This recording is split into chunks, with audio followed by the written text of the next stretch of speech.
పిల్లలు ఎక్కువ మంది స్నేహితులను ఎలా సంపాదిస్తారో తెలుసా? షేర్ చేసుకోవడం ద్వారా.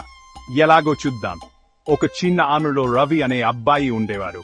అవికి బొమ్మతో ఆడుకోవడం చాలా ఇష్టం, కానీ వాటిని ఎవరితోనూ పంచుకోడు. ఒకరోజు అను అనే కొత్త అమ్మాయి ఆరికి వచ్చింది. అను చాలా మంచిది, తన బొమ్మను అందరితో పంచుకునేది. ఒక మధ్యాహ్నం పిల్లలందరూ పార్కులో ఆడుకుంటున్నారు. అను తన బొమ్మలను అందరితో పంచుకుంటూ సంతోషంగా ఆడుకుంటుంది. అందరూ కలిసి ఎంజాయ్ చేస్తున్నారు. రవి కూడా వారితో ఆడుకోవాలనుకున్నారు, కానీ ఎప్పుడూ తన బొమ్మలు పంచుకోనందువల్ల సిగ్గుపడ్డారు. అను రవి ఒంటరిగా నిలబడి ఉన్నారని గమనించి అతని దగ్గరికి వెళ్ళింది.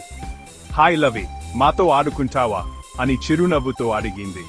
రవి ఆశ్చర్యపోయారు, కానీ సంతోషించారు. తలపి వారితో కలిసి ఆడుకోవడం మొదలు పెట్టారు. అను తన బొమ్మలు రవితో పంచుకుంది.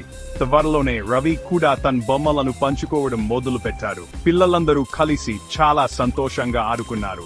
పంచుకోవడం వల్ల తనకు సంతోషంగా అనిపించిందని, కొత్త స్నేహితులు కూడా ఏర్పడారని రవి గ్రహించారు. ఆ రోజు నుండి రవి ఎప్పుడూ తను పంచుకునేవారు, మందరి ఎప్పుడూ ఒంటరిగా ఉండలేదు. కాబట్టి పిల్లలు, గుర్తుంచుకోండి, పంచుకోవడమే ప్రేమించడం. మీరు పంచుకున్నప్పుడు మీరు ఇతరులను సంతోషపెడతారు మరియు అద్భుతమైన స్నేహాన్ని ఏర్పరచుకుంటారు. అను మరియు రవి లాగా ఉండండి, ఎల్లప్పుడూ దయను ఎంచుకోండి. విన్నందుకు ధన్యవాదాలు. ఈ కథను మీ స్నేహితులతో పంచుకోవడం మర్చిపోకండి. తర్వాత కలుద్దాం.